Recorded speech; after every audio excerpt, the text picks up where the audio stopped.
მოგესალმებით, მე წარმოგიდგენთ VBA-ის მეშვეობით Excel-ში შექმნილი ნოლივი პროექტი.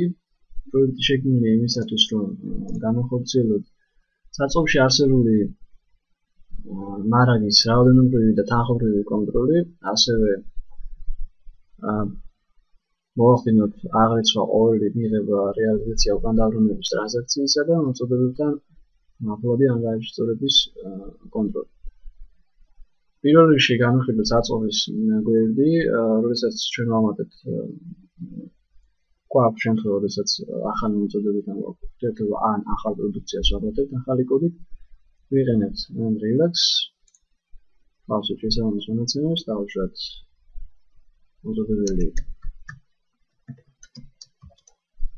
5 კოდით 5 დასახელება აღწერა განზომილების ერთეულების ცალი და შეხება NARS.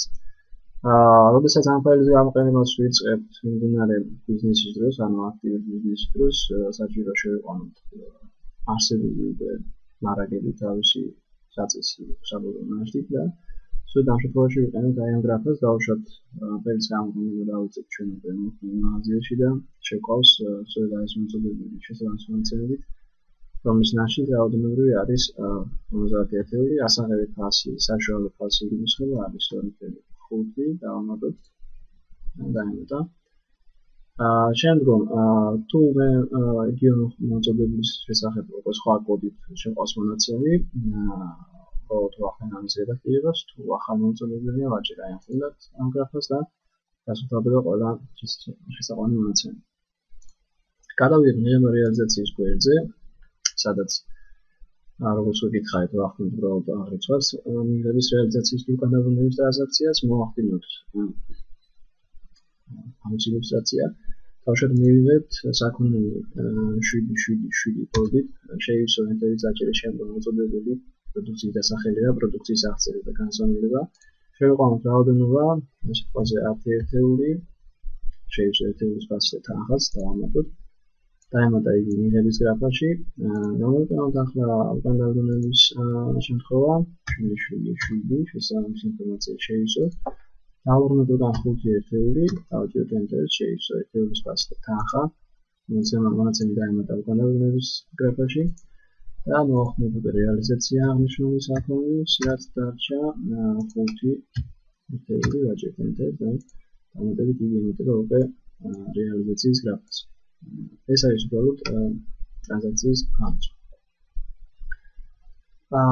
რაც შეეხება საწყობის გვერდის სხვა მონაცემებს, თუ მაინტერესებს რომელიმე კონკრეტული მონაცემის მოწოდების ისტორიის ნახვა და გარკვეული პერიოდის განმავლობაში შემიძლია აქედან შევცვალო პერიოდი. ავირჩიო დავუშვათ მოწოდებები 7 პერიოდის არჩევას ვაჭერხეს და აი მის შესახებ არის ყველა ინფორმაცია. საწესი ნაშთი ქონა 20, მიღება 55, დავუბრუნე 6, რეალიზაცია 14, ბოლო ნაშთი 55, ასაღები ფასი საშუალო არის 5, ჟამში არის 25. თუ მე მონაცემის უკან საწესი მომენტებში დავუბრუნე, ვაჭერ აი რეფრეშს და მონაცემები დავუბრუნე გამარებაში. გადავიდეთ მოწოდების გვერდზე, აქ მაქვს მე ფულად 3 მონაცემი, დავუშვათ პირველი ეს არის ფულის ვახცაიდან ფულის გაცემას აღრიცხვას, ვაჭერთ ამ გრაფას, შევყავს დავუშვათ მოწოდებელი 7-იანი, ჩამოშლილი და მიჩვენეს მის შემოტანი საქონლის კოდური მონაცემს, თუ ავუშვათ მონაცემი მომხმარებელს სამოდიას, ამჟამად სხვა კოდური მონაცემი. ავუშვათ 7-იანი, კოდში 3-7-იანი და აი აქ ვიჩას მისი არსებული ვალდებულება. როგორ ითვლება ეს ვალდებულება? როგორც გითხარით, ეს არის უბრალოდ საქონლის რაოდენობრივი და თანხმობრივი აღრიცხვა. თანხმობრივი აღრიცხვაში იგულისხმება, რომ აღირიცხება თვითღირებულებით და არა ჩემი სარეალიზაციო ფასით, ამიტომაც როდესაც მე ვაკეთებ რეალიზაციას თუ უკან დაბრუნებას, ეს არის თვითღირებულების თანხები და შესაბამისად